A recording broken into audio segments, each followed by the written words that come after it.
Hello everyone, welcome back to my channel. ತುಂಬಾ ರುಚಿಯಾಗಿ ಹಾಗೆ ರೇಷನ್ ಅಕ್ಕಿಯಿಂದ ಮಾಡುವಂಥ ಈ ಪಲಾವ್ನ ಯಾವ ರೀತಿಯಾಗಿ ಮಾಡೋದಂತ ನೋಡೋಣ ಬನ್ನಿ.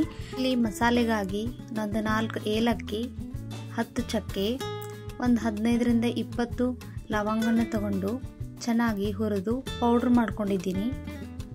ಈಗ ಒಂದು ಮಿಕ್ಸಿ ಜಾರಿಗೆ 4 ಟೇಬಲ್ ಸ್ಪೂನ್ ಅಷ್ಟು ಮೊಸರು, ಹಾಗೆಯೇ ಹುರಿದಿರುವಂಥ ಒಂದು 10ರಿಂದ 15 ಗೋಡಂಬಿ,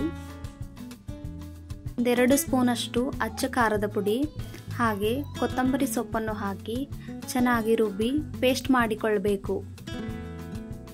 ಈಗ ಒಂದು ಕುಕ್ಕರ್ಗೆ ಸ್ವಲ್ಪ ಎಣ್ಣೆ ಕಾದಾದ್ಮೇಲೆ ಕಟ್ ಮಾಡಿಕೊಂಡಿರುವಂಥ 2 ಈರುಳ್ಳಿ ಹಾಕಿ ಚೆನ್ನಾಗಿ ಫ್ರೈ ಮಾಡಿಕೊಳ್ಳಬೇಕು. ಈರುಳ್ಳಿ ಫ್ರೈ ಆದ ಮೇಲೆ ಕಟ್ ಮಾಡ್ಕೊಂಡಿರುವಂಥ 2 ಟೊಮೆಟೊವನ್ನು ಸಹ ಹಾಕಿ ರುಚಿಗೆ ಬೇಕಾಗಿರುವಷ್ಟು ಉಪ್ಪನ್ನು ಸಹ ಹಾಕಿ ಟೊಮೆಟೊ ಹಾಗೂ ಈರುಳ್ಳಿ ಸಾಫ್ಟ್ ಆಗುವವರೆಗೂ ಬೇಯಿಸಿಕೊಳ್ಳಬೇಕು.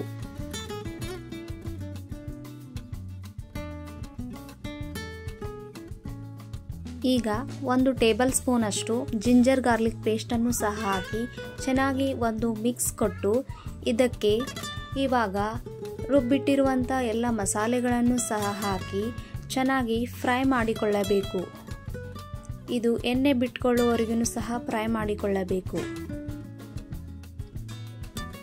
ಈಗ ರುಬ್ಬಿಟ್ಟಿಕೊಂಡಿರುವಂಥ ಏಲಕ್ಕಿ, ಲವಂಗ, ಚಕ್ಕೆ ಪೌಡರನ್ನು ಮಿಕ್ಸ್ ಮಾಡಿ ಅದಾದ ಮೇಲೆ ನೆನೆಸಿಟ್ಟಿರುವಂಥ 4 ಗ್ಲಾಸ್ ಅಕ್ಕಿಯನ್ನು ಕುಕ್ಕರ್ಗೆ ಹಾಕಿ ಜೊತೆಗೆ ಸ್ವಲ್ಪ ಅರಿಶಿನವನ್ನು ಸಹ ಹಾಕಿ ಚೆನ್ನಾಗಿ ಮಿಕ್ಸ್ ಕೊಟ್ಟು ಬೇಕಾಗಿರುವಷ್ಟು ನೀರನ್ನು, ಅಂದರೆ ಇಲ್ಲಿ ನಾನು 4 ಗ್ಲಾಸ್ ಅಕ್ಕಿಗೆ 6 ಗ್ಲಾಸ್ನಷ್ಟು ನೀರನ್ನು ಸಹ ತೆಗೆದುಕೊಂಡು ಚೆನ್ನಾಗಿ ಮಿಕ್ಸ್ ಮಾಡಿಕೊಂಡಿದ್ದೇನೆ. ಈಗ ಕುಕ್ಕರ್ ಲಿಡ್ಡನ್ನು ಕ್ಲೋಸ್ ಮಾಡಿ 3ರಿಂದ 4 ವಿಜಲನ್ನು ಕೂಗಿಸಿಕೊಂಡರೆ ತುಂಬಾ ರುಚಿಕರವಾದ, ಆರೋಗ್ಯಕರವಾದ, ಈಸಿ ಮೆಥಡ್ನಲ್ಲಿ ಮಾಡುವಂಥ ಪಲಾವ್ ರೆಡಿ.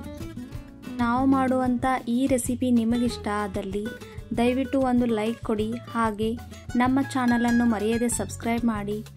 ಪಕ್ಕದಲ್ಲಿರುವ ಬೆಲ್ ಐಕಾನನ್ನು ಒತ್ತಿ ಆಲ್ ಅಂತ ಸೆಲೆಕ್ಟ್ ಮಾಡಿಕೊಂಡ್ರೆ ನಾವು ಹಾಕುವಂಥ ಪ್ರತಿಯೊಂದು ನೋಟಿಫಿಕೇಷನ್ ನಿಮಗೆ ಬರುತ್ತೆ. ಇದೇ ರೀತಿ ಮುಂದಿನ ವಿಡಿಯೋದಲ್ಲಿ ಸಿಗ್ತೀನಿ. ಅಲ್ಲಿವರೆಗೂ ಬಾಯ್, ಟೇಕ್ ಕೇರ್.